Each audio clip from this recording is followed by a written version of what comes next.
సమాధానకర్తయగు ప్రభువు తానే ఎల్లప్పుడూ ప్రతి విధము చేతను మీకు సమాధానము అనుగ్రహించునుగాక.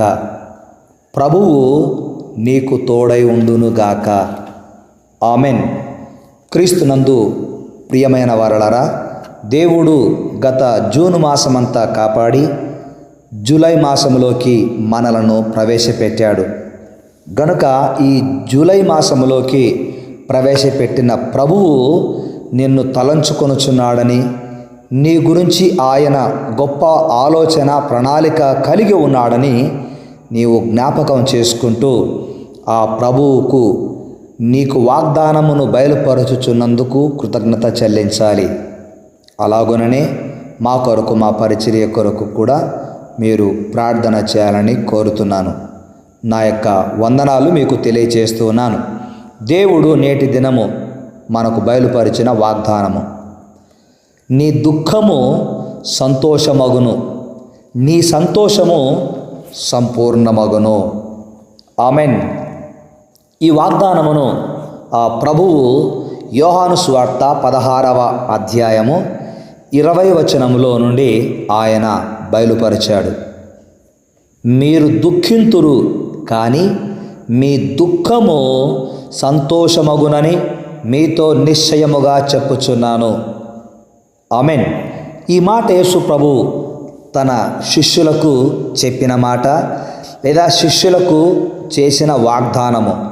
ఈ యోహాను సువార్త 16వ అధ్యాయము 16వ వచనము నుండి 24వ వచనం వరకు వారు దుఃఖపడుతూ ఉన్న సందర్భంలో వారికి దొరికే గొప్ప ఆదరణ ఏంటో ప్రభువు తెలియచేశాడు. ఇందులో కొన్ని ప్రాముఖ్యమైనటువంటి విషయాలు తెలియచేశాడు. ఆ విషయాలు మనం చూద్దాం. నీ జీవితంలో, ఒకవేళ నీ జీవితంలో ఏదైనా ఒక బాధాకరమైన సంఘటన నిన్ను వేధిస్తూ ఉంటే, దానిని బట్టి నీవు దుఃఖపడుతూ ఉంటే, నీ దుఃఖమునకు ప్రతిగా ఆయన సంతోషమునిస్తూ ఉన్నాడు. ఆ సంతోషము సంపూర్ణమవుతుంది అని ప్రభువు వాగ్దానము ద్వారా నిన్ను ఆదరిస్తూ ఉన్నాడు. ఈ లోకములో మానవులముగా జీవిస్తున్నాము గనక కొన్ని సంఘటనలు, కొన్ని సంగతులు మనలను దుఃఖానికి గురి చేస్తూ ఉంటాయి. వాటిని బట్టి మనం సంతోషించలేకుండా ఉంటాము. ఈ లేఖన భాగంలో యేసు ప్రభువు కూడా ఆయన చనిపోబోతున్నటువంటి సమయములో శిష్యులు బాధపడుతూ ఉన్నారు. యేసు ప్రభు ఒక మాట అన్నాడు. ఆయన లేఖనాలు బాగా ఎరిగినవాడు గనుక, నేను మిమ్మల్ని విడిచి వెళ్ళుచున్నాను, మరలా వస్తానని శిష్యులకు తెలియచేశాడు.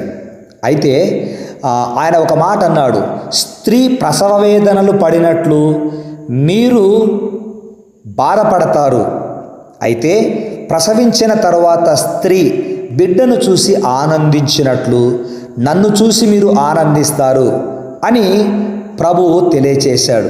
వాస్తవానికి యేసు ప్రభు ఈ లోకాన్ని నుంచి విడిచి వెళ్ళేటప్పుడు వారెంతో దుఃఖముతో ఉన్నారు. అయితే ప్రభు అన్నాడు, మీ దుఃఖము సంతోషమగును. ఎప్పుడు సంతోషమవుతుంది? యేసు ప్రభు మరణమును జయించి పునరుద్ధానుడైనప్పుడు, ఆయన రెండవసారి మరలా వచ్చినప్పుడు దుఃఖము సంతోషముగా మారుతోంది అని ప్రభువు వారికి తెలియచేశాడు. అయితే దుఃఖము సంతోషముగా మారడం అంటే కొన్ని విషయాలు చూద్దాం. ఒకటి, దుఃఖము ఆనందముగా మార్చబడుట. రెండవది, నీవు యేసు ప్రభువును నమ్మి రక్షకునిగా అంగీకరించావు గనక నీ జీవితములో, నీ క్రైస్తవ్యములో నీకు మహా ఆనందము. ఆనందం అంటే ఒకటి తీసివేయబడనిది, రెండు పరిపూర్ణమైనది. గనుక క్రీస్తు ప్రసన్నతతో క్రైస్తవ ఆనందము పరిపూర్ణతను సంతరించుకుంటుంది. ఇది రెండవదిగా. మూడవదిగా, క్రైస్తవ ఆనందములో అంతకు ముందున్న దుఃఖము మరవబడుతుంది. నీవు ఇంతవరకు దుఃఖపడుతూ జీవిస్తూ ఉన్నట్లయితే, జూన్ మాసమంతా నీవు దుఃఖముతోనే గడిపినట్లయితే, లేదా ఈ యొక్క సంవత్సరంలో 6 మాసాలు దుఃఖముతో నువ్వు గడుపుతున్నట్లయితే, నీ దుఃఖము మరవబడుతుంది, నీకు సంతోషము ఇవ్వబడుతుంది అని ప్రభువు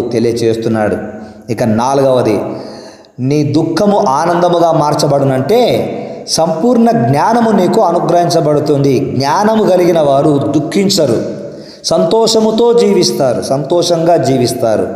అది నీకు అనుగ్రహించబడుతోంది. 5వదిగా దేవునితో నూతన సంబంధం ఏర్పడుతోంది. దేవునితో నూతన సంబంధం ఏర్పడుతోంది. ఆ సంబంధం ఏర్పడ్డప్పుడు మనము అడగాలి ప్రభువును. యోహాను సువార్త 16వ అధ్యాయం 24వ వచనములో, నా పేరట అడుగలేదు, మీరు మీ సంతోషము సంపూర్ణమగునట్లు అడుగుడి మీకు దొరుకును. అడుగుడి అనే మాట అంటే దేవునితో ఒక సంబంధం మనకు ఏర్పడినప్పుడు మనము దేనిని అడిగినా దేవుడు కాదనడు గనక మనము అడగాలి అనేది ప్రభు యొక్క ఉద్దేశమై ఉంది. అది మనకు దేవునితో సంబంధాన్ని ఏర్పాటు చేస్తుంది. 5వదిగా. 6వదిగా ఈ నూతన సంబంధము క్రీస్తు ద్వారా మాత్రమే సాధ్యమవుతుంది. ఈ నూతన సంబంధము క్రీస్తు ద్వారా మాత్రమే సంబంధం అవుతుంది. ఏ నూతన సంబంధము అంటే మన దుఃఖము సంతోషముగా మారడము నూతన సంబంధము క్రీస్తు ద్వారా. కనుక మన సంతోషము సంపూర్ణమవుతుంది. క్రీస్తునందు ప్రియ కుమారుడా కుమార్తె, నా జీవితంలో కూడా అనేక పర్యాయాలు అనారోగ్య విషయంలోనూ, ఆర్థిక విషయంలోనూ, కుటుంబ విషయంలోనూ దుఃఖపడిన సంఘటనలు ఎన్నో ఉన్నాయి. కానీ నన్ను ఓదార్చడానికి, నన్ను గురించి చాలామంది ప్రార్థించి నన్ను ప్రోత్సహించి ప్రతికూల పరిస్థితులలో, ఆర్థికంగా ఉన్న ఇబ్బందులలో నాకెంతగానో సహాయం చేస్తూ ఉన్నారు. అలా సహాయం చేస్తూ, ప్రోత్సహిస్తూ, ప్రార్థిస్తున్నటువంటి బిడ్డలను దేవుడు నిండారుగా దీవిస్తున్నాడు. వారి ప్రతి అవసరతలు తీరుస్తున్నాడు. ఇంకా కొరతగా ఉన్నవి కూడా యేసు నామమున తీర్చబడును గాక. ఆమేన్. గనుక నీవు దేని గురించి దుఃఖపడవద్దు. భార్యాభర్తలుగా మీ మధ్యలో సమాధానము, సంతానము లేకుండా ఉంటే సంతానమును, నీకు ఇంకా ఏదైనా వ్యక్తిగత జీవితంలో, కుటుంబ జీవితంలో, సంఘ జీవితంలో నీకు అవసరమైనవన్నీ కూడా ఆయన నీకు అనుగ్రహించి నీ సంతోషము సంపూర్ణము చేయునుగాక. ఆమెన్. ఆమెన్. ప్రార్థన చేసుకుందాం. నాతో పాటు ప్రార్థనలో ఏకీభవించండి. ఈ మాసములో ఎందరైతే జన్మదినాలు, వివాహ దినములు జరిగించుకుంటూ ఉన్నారో వారికి నా యొక్క ప్రత్యేకమైన శుభాకాంక్షలు నేను తెలియచేస్తున్నాడు. దేవుడు మిమ్మల్ని బహుగా దీవించునుగాక. ఇలాంటి దినములు అనేకములు మీకు అనుగ్రహించునుగాక. ఆమెన్. నాతో పాటు ప్రార్థనలో ఏకీభవించండి. ప్రార్థన చేసుకుందాం. పరిశుద్ధుడు అయిన నా తండ్రి, ఈ సంవత్సరము 6 మాసాలు కాపాడి మీ మహాకృప, కనికరము, వాత్సల్యతను మాపై, మా బిడ్డలపైన ఉంచి మరొక మాసము అనగా 7వ మాసములోకి మమ్మను ప్రవేశింపచేశారు. ఈ 6 మాసాలలో మీ బిడ్డలు దేని కొరకు ఎదురు చూశారు. యేసునామమున ఈ 7వ మాసములో అది వారి జీవితంలో జరుగునుగాక. మీరు జరిగించే కార్యముల వలన వారి సంతోషము సంపూర్ణమవునుగాక అని ప్రార్థిస్తున్నాం. భార్యాభర్తల మధ్యలో సమాధానము, అన్నదమ్ముల మధ్యలో సమాధానము, సంఘములో సమాధానము, సమాజంలో సమాధానము అనుగ్రహించమని ప్రార్థిస్తున్నాం. అప్పుల బాధ నుంచి విడుదల దయచేయండి. అనారోగ్యంలో ఉన్న వారికి స్వస్థతను దయచేయండి. ఉద్యోగాలకు వెళ్తూ వస్తున్న వారికి భద్రతను దయచేయండి. జ్ఞానము దయచేయండి.